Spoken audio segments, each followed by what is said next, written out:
하나님 말씀 보겠습니다.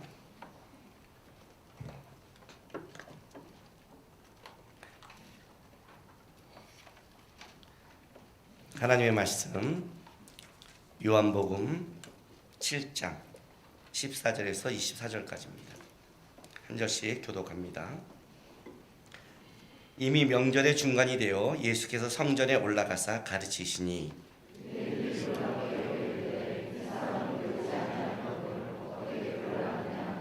예수께서 대답하여 이르시되 내 교훈은 내 것이 아니요 나를 보내신 이의 것이니라.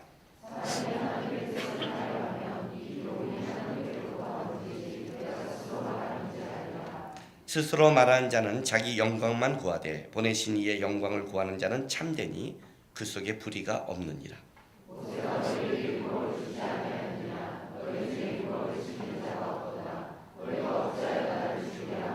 무리가 대답하되 당신은 귀신이 들렸도다. 누가 당신을 죽이려 하나이까?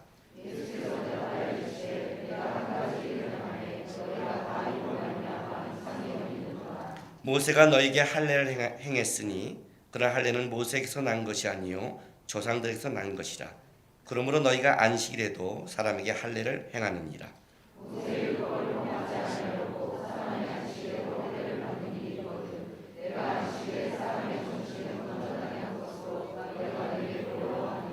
외모로 판단하지 말고 공의롭게 판단하라 하시니라.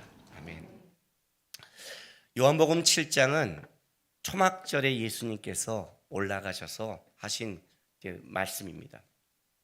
그런데 이 초막절의 말씀 요한이 이걸 기록하는데 예수님께서 이 초막절을 선택하면서 올라가서 말씀을 전하는 게 요한은 굉장히 예수님의 십자가와 부활 사역에 또 예수님의 오신 목적에 중요한 거기 때문에 이 초막절을 기록하고 있는 겁니다.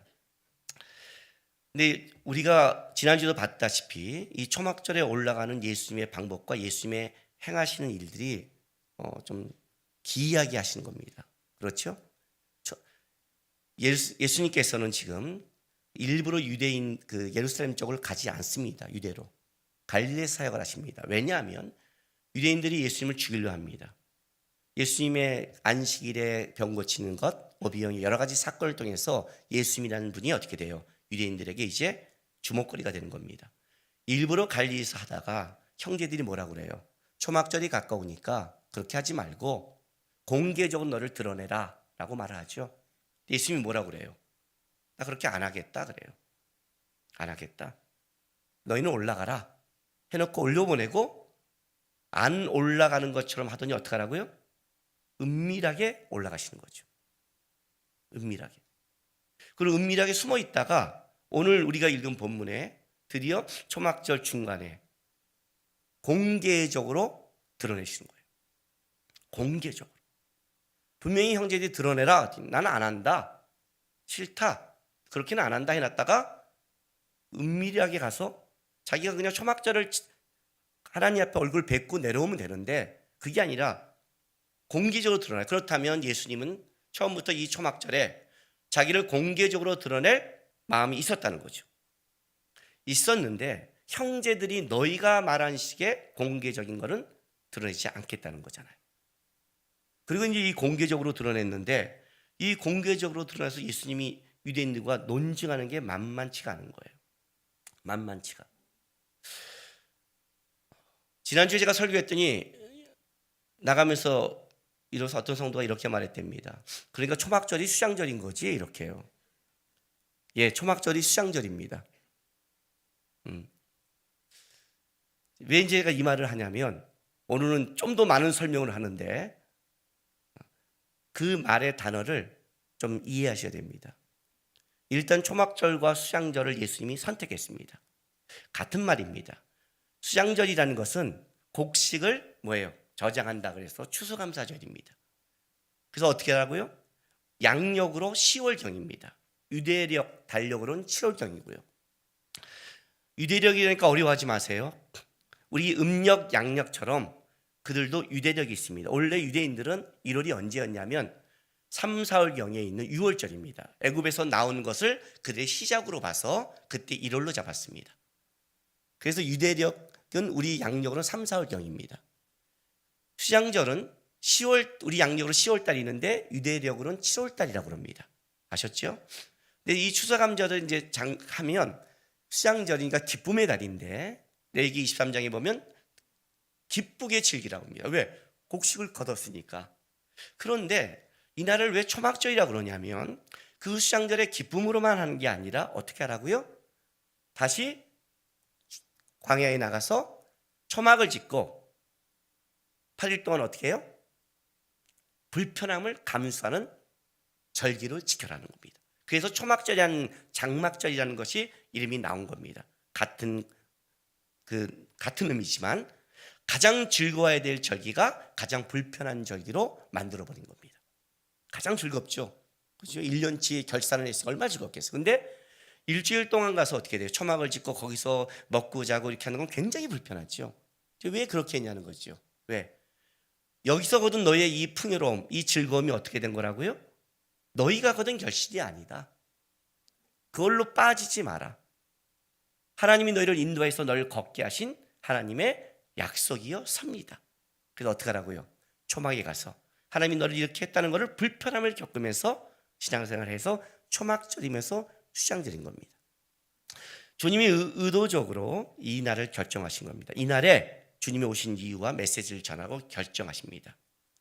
결정하시는데 일단 초막절과 수장절을 왜 주님께서 이렇게 논쟁을 하고 들어갔는지를 좀 설명하기 전에 오늘 본문에 주님께서 유대인들과 끌어가는 방식을 좀 본문을 이해하고 다시 초막절과 수장절을 설명하겠습니다. 아셨죠?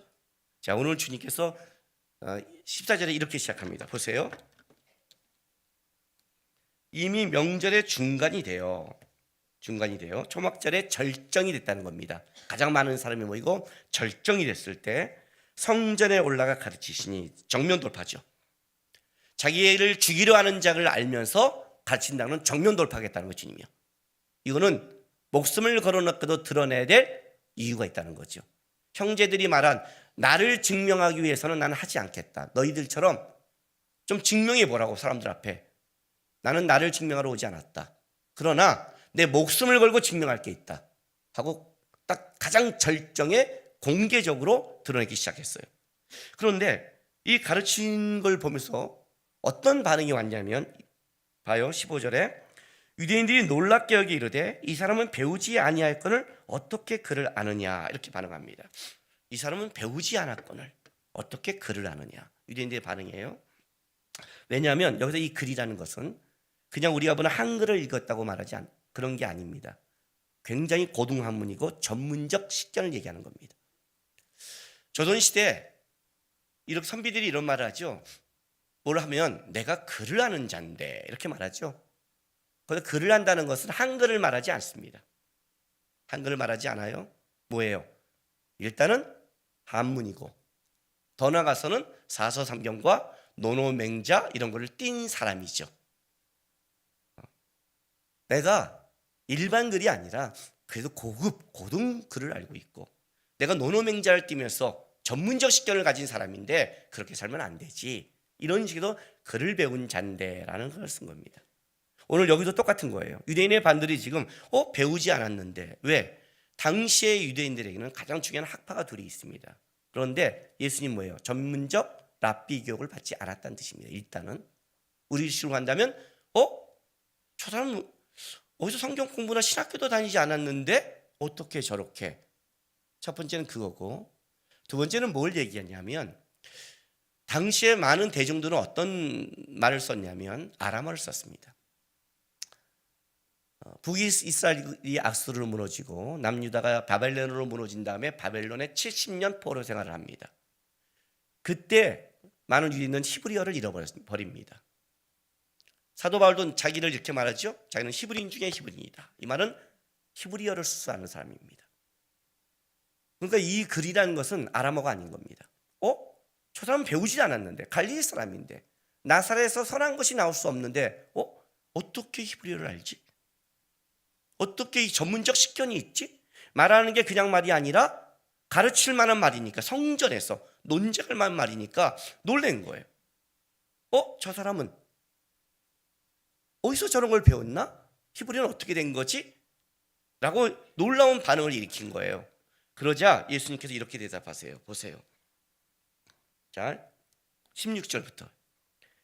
예수께서 대답하여 이르시되 내 교훈은 내 것이 아니요 나를 보내신 이의 것이니라. 사람이 하나님의 뜻을 행하려 하면 이 교훈이 하나님께로부터 왔는지 내가 스스로 말미암지 알리라. 스스로 말하는 자는 자기 영광만 구하되 보내신 이의 영광을 구하는 자는 참되니 그 속에 불의가 없느니라. 모세가 너에게 율법을 주지 아니하였느냐? 너희 중에 율법을 지킨 자가 없도다. 너희가 어찌하여 나를 죽이려 하느냐? 뭔 말인지 모르겠죠?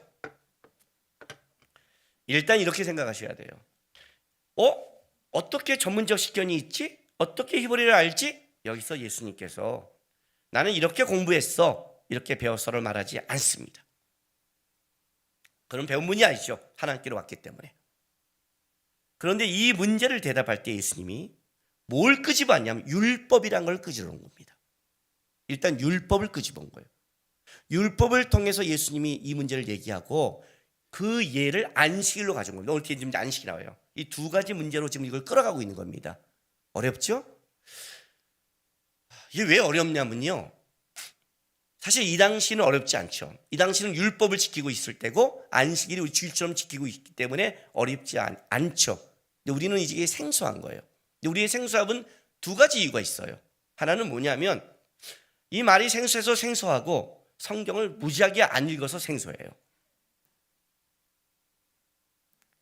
교회를 다니면 최소한 안식일, 3대 절기 이런 거 좀 알아야 되는데, 그죠?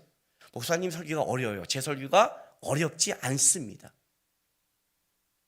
아무리 명강사도 영어 단어 하나를 모르는 사람한테 영어를 못 가르칩니다. 그러니까 이게 지금 어렵다고 생각하는 사람들은 회개하시고 돌아가서 성경을 읽도가시 바랍니다. 드라마에 빠지지 마시고. 아셨죠? 예.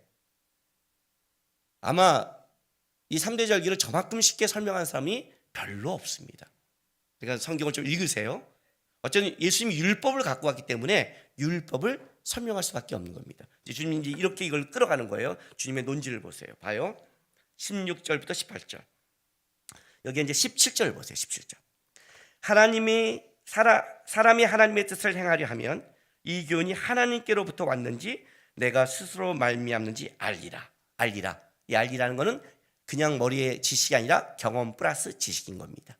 다른 말로 한다면 이렇게 경험하고 이렇게 행한 사람은 알게 된다. 이런 뜻을 지금 말하고 있는 거예요.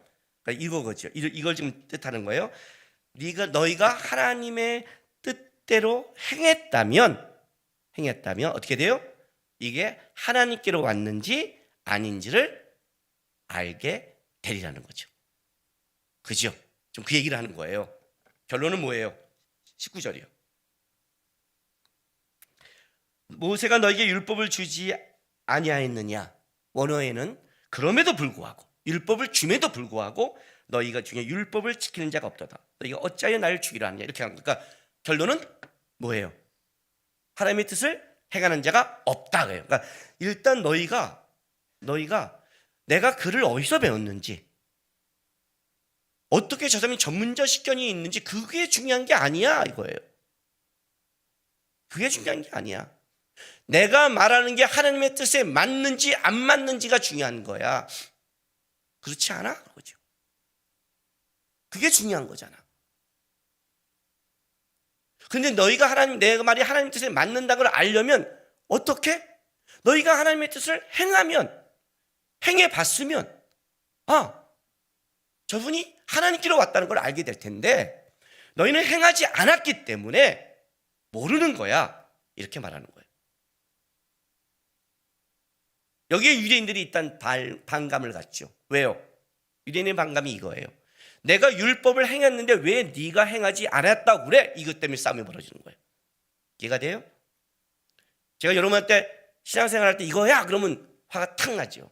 왜 목사님이 저렇게 말하지? 교만해. 그럼 목사님 내 삶을 뭘로 안다고? 똑같은 거예요.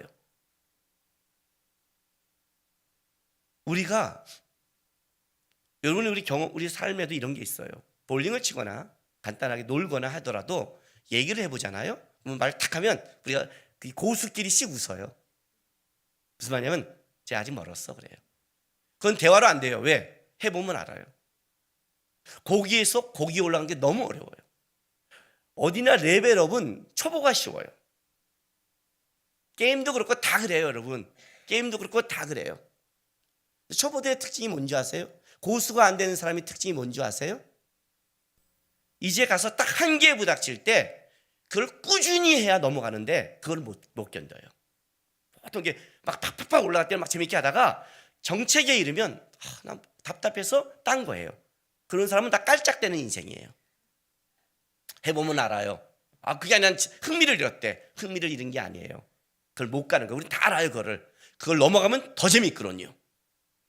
그러니까 이건 해보면 아는 게 있어요. 그거는 똑같은 거예요.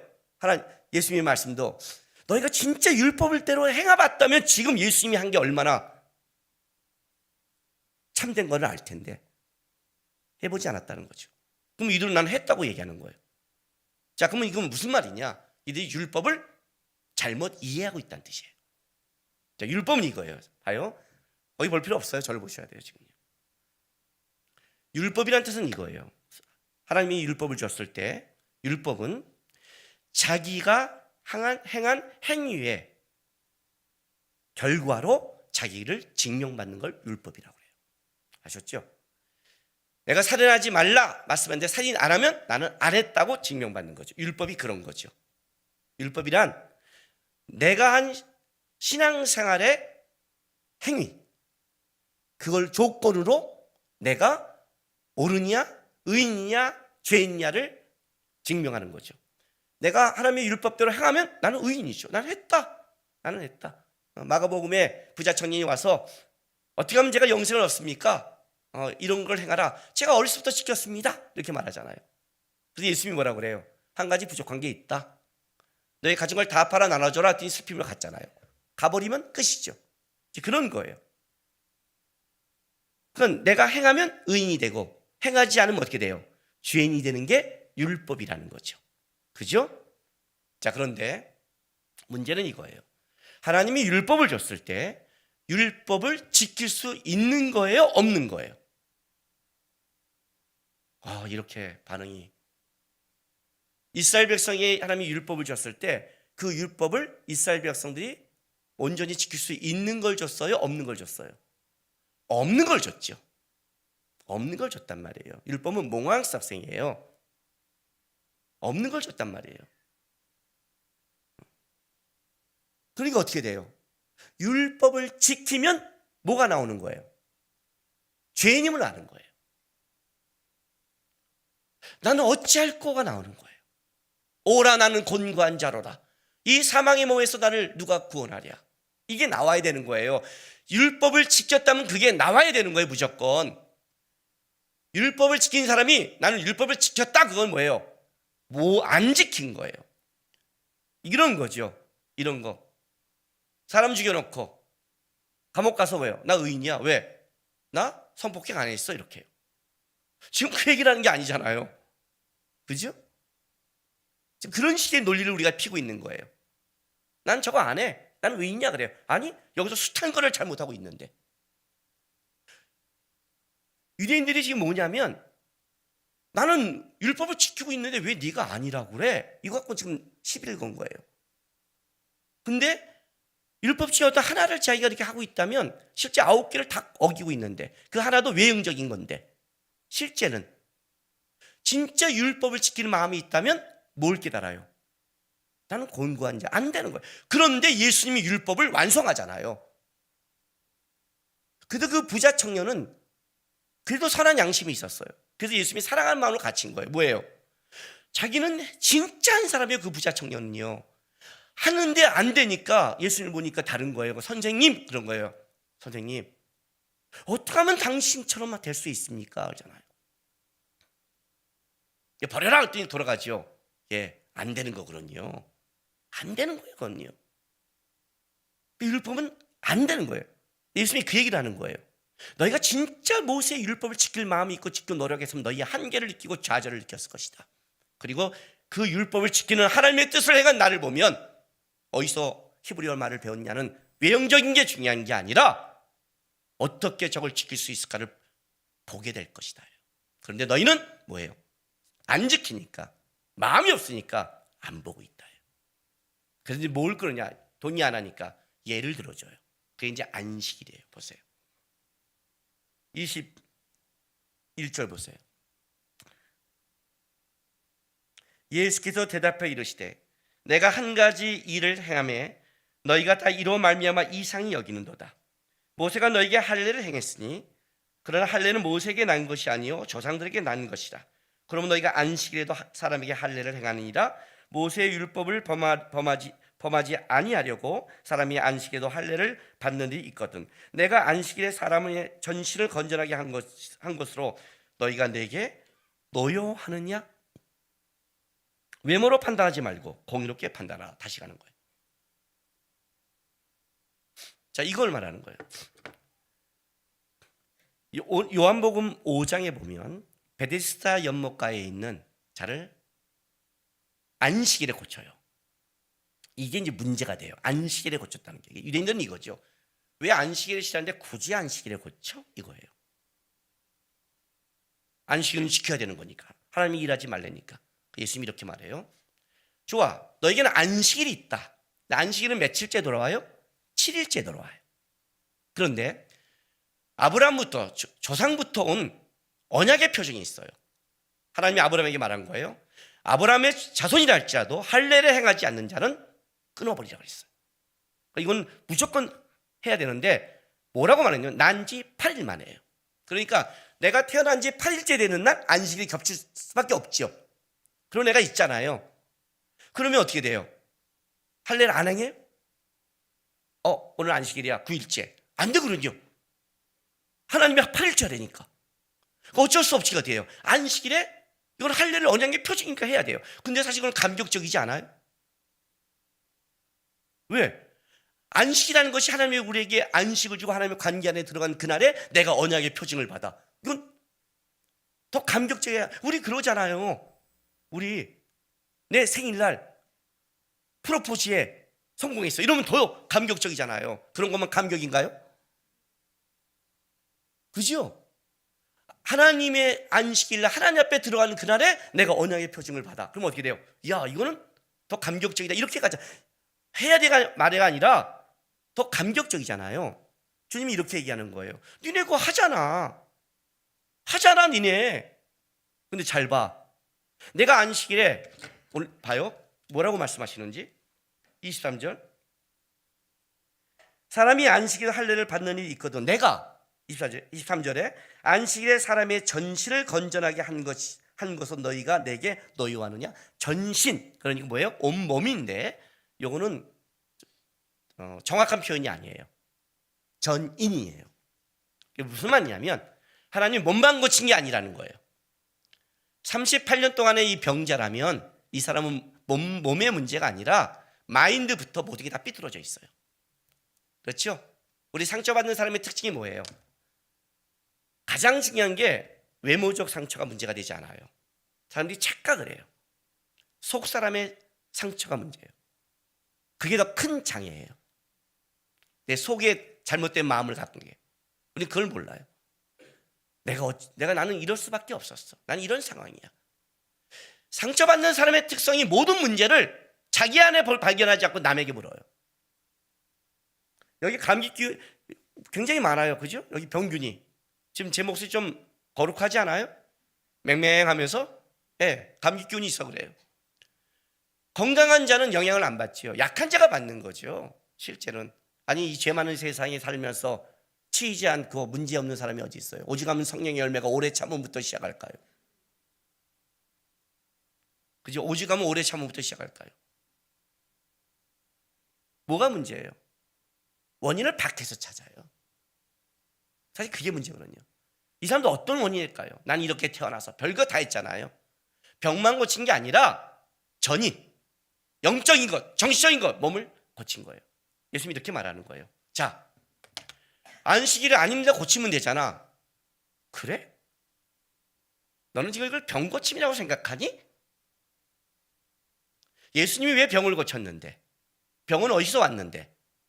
아담과 하와가 범죄에 의해 인간이 흙으로 돌아가고 죽어야 되니까 오는 게 병이거든요. 죄를 짓지 않으면 병은 오지 않거든요. 원래 병이라는 것은 죄인이라는 뜻이잖아요. 예수님이 와서 병을 고쳤다는 건 뭐예요? 그 원인을 고칠 수 있는 메시아라는 증명이죠. 예수님이 의사 직분이 필요한 게 아니죠. 너는 겉만 보니? 겉을 났다 그러니? 안식일에 이 사람을 하나님 앞에 내가 안식하게 한 게 그게 어떻게 문제가 되냐? 진정한 안식을 줬는데 내가 안식일의 주인인데 안식일에 주는 게 맞지 않니? 병을 고치려고 의원에 가는 게 아니라 이 사람을 하나님 앞에 세우신다면 그게 하나님 앞에 쓰는 안식일에 쓰는 게 가장 값지지 않겠니? 너희가 언약의 표징을 할례를 안식일에 행하는 것처럼 나는 이 사람을 하나님의 회복시키는 안식일에 이 사람을 고쳐서 한 건데 그게 왜 문제가 되니? 왜 외모로 판단하니? 공의로 봐야지. 이 사람이 하나님 앞에 회복된 걸 본다면 하나님이 했다고 봐야지. 하나님이 했다고 봐야지. 제가 청년 때 어떤 일이 있었냐면 이런 일이 있었어요.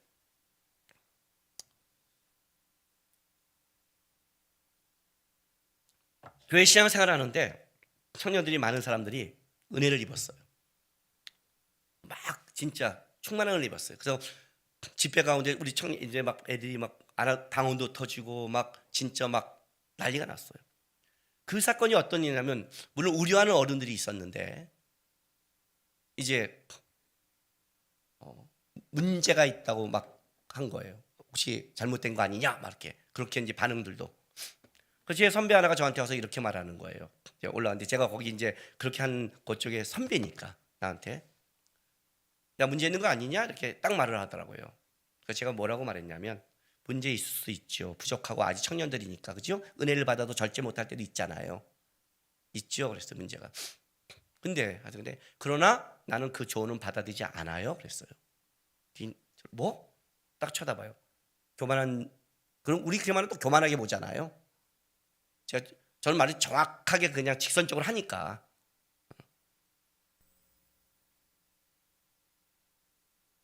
교회에 청년 30몇 명이 영적인 체험을 했어요. 만약 잘못됐다면 여러분 어떻게 해야 돼요?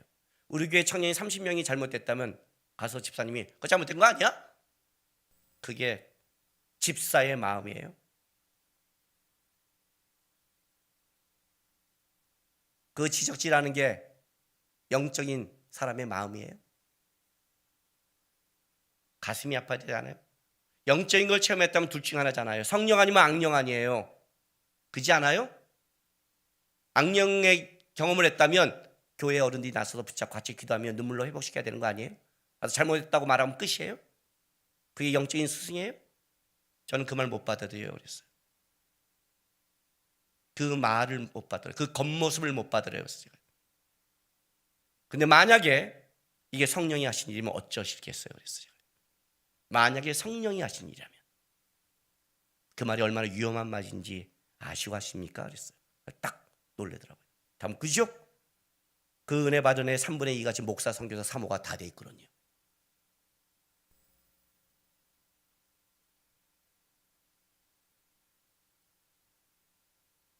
그게 외모로 판단하는 거예요. 즉 이 문제를 끌고 들어온 거예요. 지금 하나님이 하셨는지 아닌지를 봐야지. 하나님이 하셨다면 봐야지. 왜 니네가 네 겉모습을 함부로 판단을 해? 니네가 지킬 마음이 없어. 끄집어낸 거예요.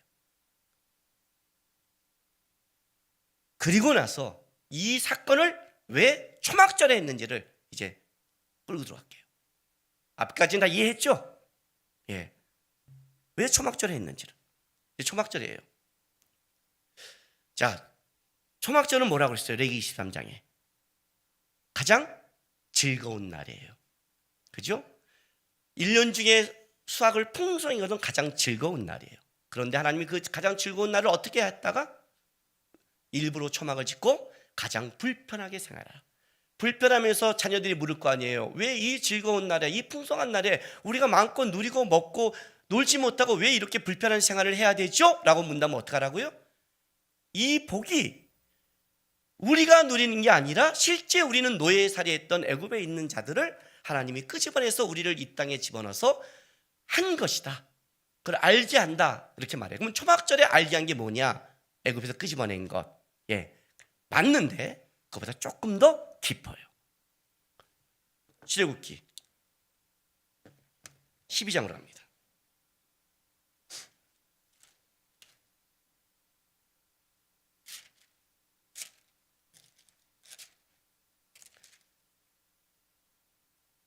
(12장) 23절.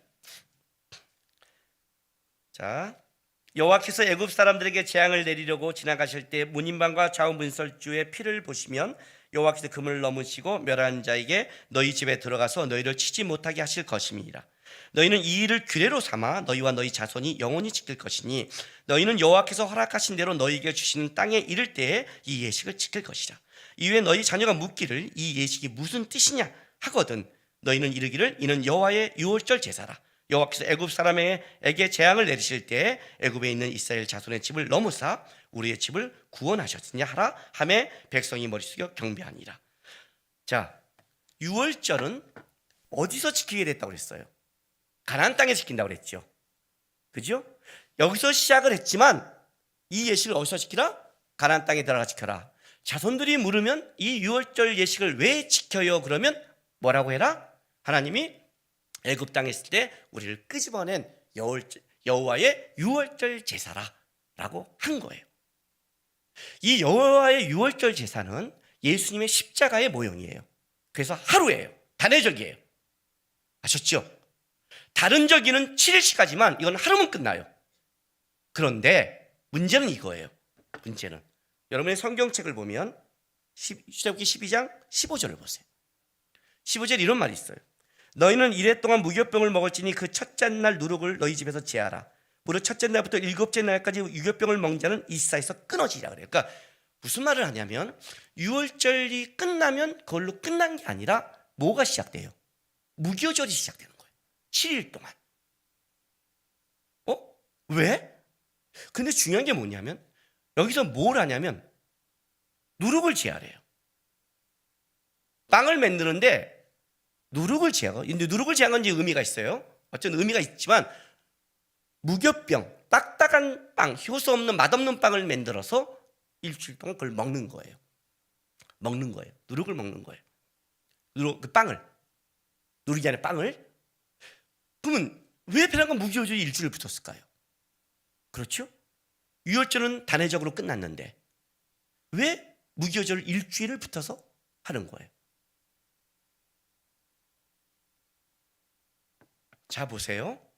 이스라엘 백성들이 이 무교절을 어디서 지키는 줄 아세요? 광야에서 한 번 지켜요. 찾아볼게요. 민수기 9장 1절. 잘 찾아오세요. 지금부터.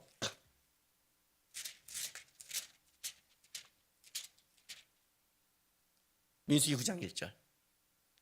애굽 땅에서 나온 다음에 첫째 달에 여호와께서 시내 광야에서 모세에게 말씀해 이르시되 언제?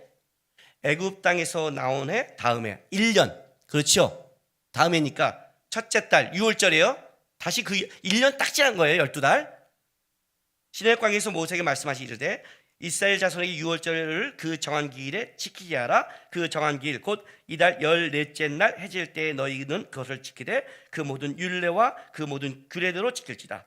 모세가 이스라엘 자손의 명령을 6월절을 지키라 하매 그들이 첫째 날 넷째 날에 해질 때 시내광야 6월절을 지켰으되 이스라엘 자손이 여호와께서 모세에게 명령하신 걸 다 따라 행하였더라. 요때 광야에서 한 번 딱 지켜요. 그리고 언제 지키느냐? 그리고 안 지키고 여호수아서 5장 보세요.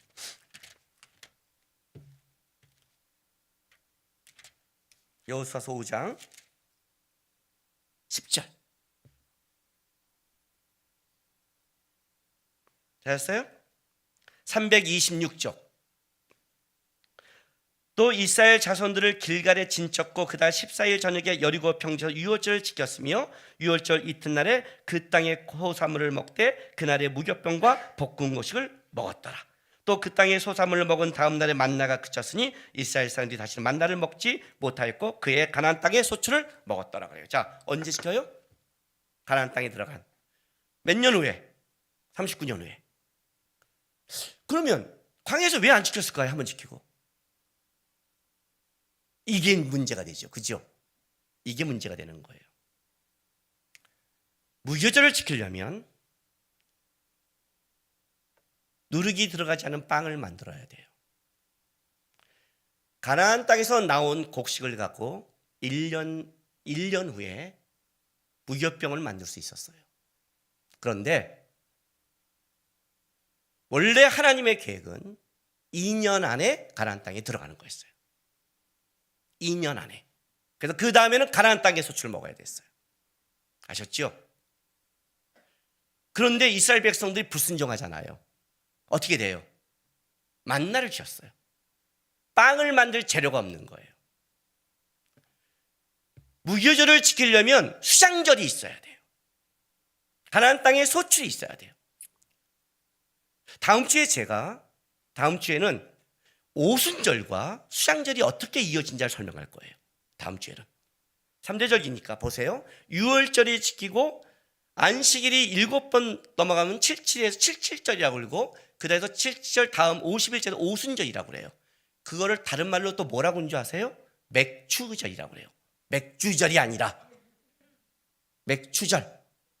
맥추절이 뭐냐면 이스라엘 땅에서 처음으로 보리곡식을 소산하는 거예요. 그렇다면 맥추절까지 수장절의 음식을 먹어야 되는 거예요.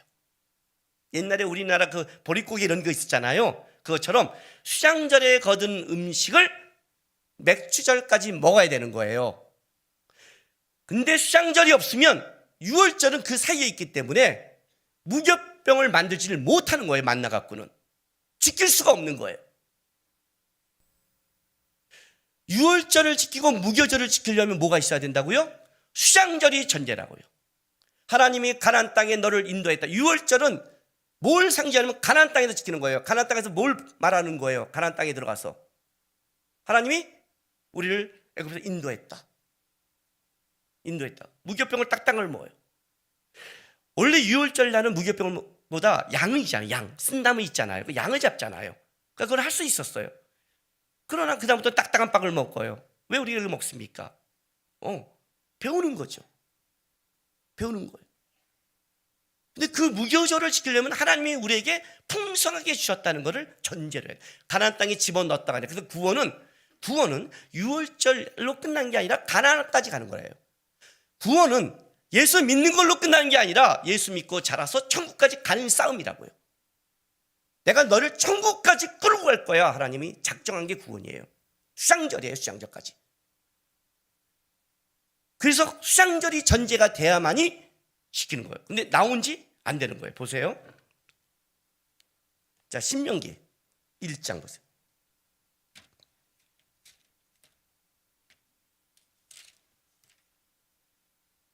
자, 신명기 1장 2절 보세요. 1장 2절 호렙 1장 1절부터 제가 읽게요. 신명기는 이제 다시 돌아보는 거잖아요. 그죠? 다시 가나안 땅에 들어가기 직전에 돌아보는 거잖아요. 이는 모세가 요단 저쪽 숲 맞은편에 아라바 광야고 바람과 도벨과 라반과 하세석과 디삽 사이에서 이스라엘 무리가 선포한 말씀이라고 뭐라 그래요? 호렙산에서 세일산을 지나 가데스 바네아까지 몇 길? 19길. 여러분, 가데스 바네에서 12명이 정탐꾼을 파견하잖아요. 그 정보 받잖아요. 그때만이 12정탐관이 뭐라고 그래요? 거기는 우리의 밥이다 그러면 들어갔죠. 11길이잖아요. 그러면 2년 안에 들어가는 거예요. 들어가서 정복하고 그 땅 소산으로 지킬 수 있던 거죠. 11길이니까. 그런데 자, 신명기 2장 14절 보세요. 2장 14절. 가데스 바네아를 떠나, 여기서 믿음에 실패하잖아요. 그죠? 가데스를 떠나게 됐어요. 못 들어가고. 세레 시내를 건너기까지 38년 동안이라. 이때에는 그 시대의 모든 군인들을 여호와께서 그들에게 맹세한 진영 중에 다 멸망하였나니. 약속했죠? 20세 이상 다 죽여버리겠다고요. 38년 동안. 그러니까 2년 동안 원래 들어가는 거였어요. 2년 안에 들어가서 나온 곡식을 갖고 한 번 광야에서 유월절을 지키고, 거기는 신의 광야고 하나님의 율법과 성막을 받은 곳이고 하나님의 백성이 되는 곳이고, 그리고 이제 가데스바 19길을 갖고 거기서 어떻게 돼요? 믿음으로 들어가서 정복하며 유월절을 지켜야 되는데 어떻게 했다고요? 실패를 해버린 거예요. 그 만나를 먹는 거예요. 그 땅에 소산이 없어요. 그래서 아까 여호수아에 뭐라고 그래요? 그 땅에 소산이에요. 가나안 땅에 들어가서 유월절 지킬 수가 있어요. 그 땅에 소산이 있으니까. 만나가 그치고 그 땅에 소산을 먹게 되는 거예요. 다시 유월절이 회복되는 거죠. 그죠? 이해가 됐어요 지금요? 다시 그러면 초막절로 갈게요. 이렇게 되는 거예요. 수장절이 하나님이 거뒀어요. 그러면 이스라엘 백성들에게 하나님이 이렇게 말하는 거죠. 즐거운 날이지. 뭐가 즐거워요? 곡식을 거둔 게 즐거운 게 아니라 하나님이 애굽에서 끄집어내서 너희를 끌고 와서 광야에서 죽이지 않고 들어와서 이렇게 풍성한 곡식을 주는 하나님이 함께 하심이 기쁘지 않니? 감격스럽지 않니? 너에게 주는 하나님의 이 구원의 약속, 매번 수장절을 한다는 것은 하나님이 계속 이스라엘을 돌보고 베풀고 인도한다는 하나님의 약속의 성취 아니, 곡식이 아니라 너희가 매년마다 그 수상을 할 때마다 무교절을 지킬 수 있도록 하나님이 너에게 곡식을 주는 그 하나님의 성취에 기뻐하지 않니? 그러면 어떡하라? 너희가 거둔 게 아님을 알고 다시 어디로 가라? 초막으로 가라. 초막절을 지켜라. 근데 초막은 뭐냐?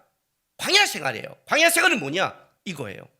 광야 생활은 너희가 하나님 앞에 믿음으로 승리해서 들어온 게 아니라는 증표죠. 광야 40년을 왜 돌았어요? 불순종했잖아. 너희가 먹을 것이 없다고 해서 만나 매출하게 줬잖아. 내가 물이 없다고 해서 물 줬잖아. 들어갔는데 안 들어갔잖아. 그래도 안 죽였잖아. 내가 지금 너희가 걷는 게 너희 게 아니야. 죽어버려야 마땅할 족속인데 하나님의 은혜로 들어왔어. 초막절에 뭘 배워요? 우리가 이걸 받는 게 마땅하지 않구나. 우리는 불순종한 자였구나. 불편하게 살아야 되는 게 맞는 거구나. 이보다 더 불편해도 할 말이 없구나. 그런데 하나님의 은혜로 걷는구나. 너희가 제대로 초막절을 지켰다면 그따위 말 안 해. 나한테 어디 초막절 기간에 하나님의 뜻을 행한 자한테 감히 그따위 말을 하고, 어떻게 감히 율법을 행했다고 그래? 언제 니네가 율법을 지킨 적이 있어? 광야 생활 내내 니네가 유월절을 못 지켰다는 게 뭔데? 그게 뭔데? 니네가 율법을 못 지켰다는 반증인데 이제 하나님이 풍성히 주니까 네 거라고 생각해? 그 감히 율법을 행한 나를 너희가 덤벼? 초막절의 의미가 뭐야 도대체? 우리는 하나님 앞에 죄인입니다를 고백하는 건데, 그게 초막절의 의미야. 이 문제를 끌고 들어온 거예요. 여러분, 예배 왜 들으십니까? 예배의 의미가 뭔지 아세요? 나는 죄인이라는 의미예요. 나는 은혜 아니면 살아갈 수 없다는 의미예요. 그게 예배예요. 내가 예배 드렸다고요. 예배는 십자가의 은혜밖에 없어요. 자격이 없다고 고백하는 거예요. 요즘 목사님들이요, 교회 설교를 못한대요. 목사를 만나면. 첫째, 왜? 죄의 문제를 말하면 인상을 쓴대요. 성도가 인상을 쓴대요. 그냥. 죄가 뭔데요? 제가 실수해서 그렇죠. 오늘 여기 보니까 여기 오늘 말씀에 이런 말씀이 있더라고요. 제가 보니까 20절에 19절에 너희가 어찌 날 죽이려 하냐 그랬더니 무리가 대답하되 당신이 귀신 들렸다. 누가 당신을 죽이려 하느냐. 예수님한테도 그러더라고요. 예수님도 외모로 판단하더라고요. 말을 세게 해서 그런가요? 제가 부드럽게 할게요. 여러분, 혼전 순결하세요. 유아시에서 조용히 예배 잘 드리세요. 방해하지 마세요. 예배 시간 늦지 마시고요. 하나님 말씀 선포되는 단이에요. 목사 보지 말고 하나님 말씀 바라보세요. 인사 잘하고 웃으세요. 아멘으로 화답하세요. 집사님 술 담배 끊으세요. 어쩔 수 없는 경우 빼고. 바람 피지 마세요. 성적으로 온전하세요. 교회에서 나쁜 말 하지 마세요. 퍼뜨리지 마세요. 기도하세요. 이제 우리 교회 잘할 거예요. 그렇죠? 제가 부드럽게 했으니까. 부드럽게 했어요. 다음 주에 저를 세게 하는 거는 여러분 때문이에요. 진짜 그럴까요? 예수님이 여기 말투가 어땠을까요? 말투 때문이라고요. 이렇게 말하는 거예요. 그 말이 성경에 맞으면 들으라는 거예요. 그냥 성경에 맞으면, 지으면 들으라는 거예요. 예수님이 외모로 다른 걸로 따지지 말고, 어디서 말 배웠니, 어디서 글 배웠니, 어디서 배웠니, 그런 거 따지지 말고 공의로 판단하라. 하나님의 말씀에 맞으면 순종하는 거지. 내가 죄인으로 왔는데 어떻게 너 의인처럼 말하냐, 그 얘기하는 거지. 지금요. 초막절의 의미가 뭔지 아냐, 예배의 의미가 뭔지 아냐, 기도한다는 게 뭔지 아냐. 난 죄인입니다, 은혜 아니면 안 됩니다 고백하면서 어떻게 너희는 그렇게 당당하고 그렇게 옳고 따지고 잘났냐, 그 얘기하는 거예요. 죄의 문제를 말 못한대요. 혼절 순결하는데 청년들 지키나요? 오늘 제가 2부 예배 때 좀 셀 것 같아요. 안 지켜요. 목사님은 시대를 모른대요. 나는 시대 몰라요. 성경은 알아요. 턱수로 말하라고요.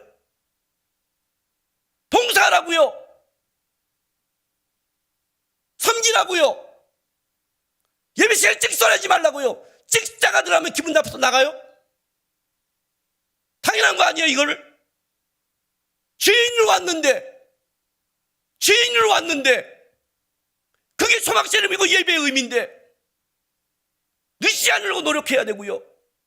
죄 얘기를 못한대요. 죄 얘기를 성도들이 자식 얘기를 못한대요. 자식 얘기하면 자식 혼내면 교회 공긴대요. 더 기가 막힌 거 얘기할까요? 고양이 개 얘기를 못해요. 개 키우는 사람이 하도 많아서.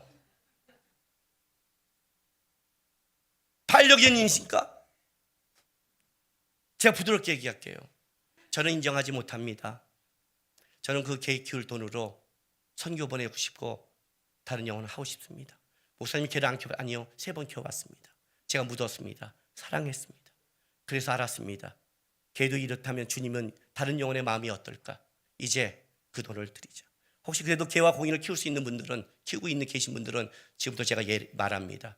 개하고 고양이에 들어갈 10배를 성경을 하십시오. 10배를. 개보다 인간이 10배는 더 귀합니다. 10배가 100배는 귀하지만 내가 10배로 합니다. 요즘 지금 하죠? 10만 원 들어가면 100만 원씩 성경하세요. 개도 그렇게 귀한데 하나님의 영혼을 가진 다른 영혼은 얼마나 귀하겠습니까? 제가 부드럽게 얘기합니다. 됐죠? 키우셔도 돼요. 선교 간다 할 때 저한테 개 때문에 안 된다면 하지 마세요. 개가 선교보다 주인이 될 수 없습니다. 그럼 개가 주인이 됩니다. 제가 그런 것 때문에 그래요. 그것 때문에 화를 낸 거예요.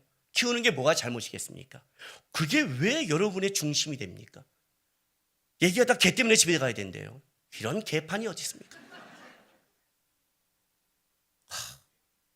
미쳐버리겠는 거예요. 설교를 못한대요. 못한대요 지금. 그 시대가 왔어요. 이렇게 말하면 목사님 어쩌고 저쩌고 떠나요. 말투가 어쩌고. 그렇죠, 기분 나쁘죠. 원치 않는 거 말했으니까. 예, 죽을 때까지 제 말투 고칠 생각하지 마세요. 저한테는 이렇게 하세요. 목사님 그 성경 말씀이 틀린 것 같습니다. 오케이, 내가 고칠게요. 맞으면 찍소리 말고 들으세요. 저는 이 설교단에서는 양보 안 하기로 작정했습니다. 내가 개인적으로 나와서 여러분한테 이렇게 화내고 욕한 적은 없을 겁니다. 1대1로 만나서. 여기는 하나님의 말씀을 선포하는 곳입니다. 예수님이 초막절 중간에 선포한 겁니다. 이건 아니라고요. 이건 초막절이 아니야. 초막절 의미가 아니야. 초막절은 뭐야? 나는 죄인입니다. 우리는 하나님 앞에 율법을 못 지켰습니다. 우리는 불평했습니다. 우리는 원망하다 죽었습니다. 40년을 돌았습니다. 그런데 하나님의 인도에서 이렇게 곡식을 걷겠습니다. 하나님의 은혜입니다. 우리는 은혜를 압니다. 은혜를 알기에 기꺼이 초막절 불편을 감수하면서 살겠습니다. 그걸 회복하는 게 초막절이었어요. 이게 회복이 안 되는 거예요. 예수님이 외쳐 갈아섰어요. 이게 수장절이야. 우리가 걷는 것이 하나님의 은혜입니다. 그렇지 않아요? 우리가 사는 게 하나님의 은혜입니다. 은혜를 주면 더 감사와 기쁨과 와인 짱 하면서 야, 이 좋은 날에 와인 해야지 하지 마시고, 좋은 날일수록 은혜를 주시도록, 욥처럼 생일을 지나면 그 다음에 욥이 혹시 우리 자녀들이 범죄했을까 봐 제사하는 것처럼 하나님의 은혜로 이렇게 어저께 풍성하게 제가 누렸습니다. 다시 제가 하나님 바라보면서 하나님이 원하는 게 무엇일까요? 를 바라보고 그 안에 방향을 마치고 하나님이 우리에게 행하신 십자가와 부활의 의미를 깊게 느끼고 가는 여러분 되시기를 주님의 이름으로 바랍니다. 기도합시다. 이 시간 다 같이 기도하겠습니다. 하나님, 세상에서 여러 가지 상황과 환경이 제 마음을 빼앗은 게 있지만 주님만 보게 해주십시오. 십자가의 은혜로 구원받았습니다. 저는 의인이 아닙니다. 제가 이만큼 깨닫고 이만큼 의인처럼 살 수 있는 것은 그 은혜 때문에, 하나님이 우리에게 거친 수장들 때문에 가능한 거지 저의 능력이 아닙니다. 기꺼이 주신 것 초막절로 하나님이 나에게 행하셨다는 걸 알고 내 삶에 불편한 것, 어려운 것 감수하면서 맡겨진 것 섬기면서 초막절로 제가 가겠습니다. 다 같이 이 시간 다짐의 기도하며 나가겠습니다. 기도하겠습니다.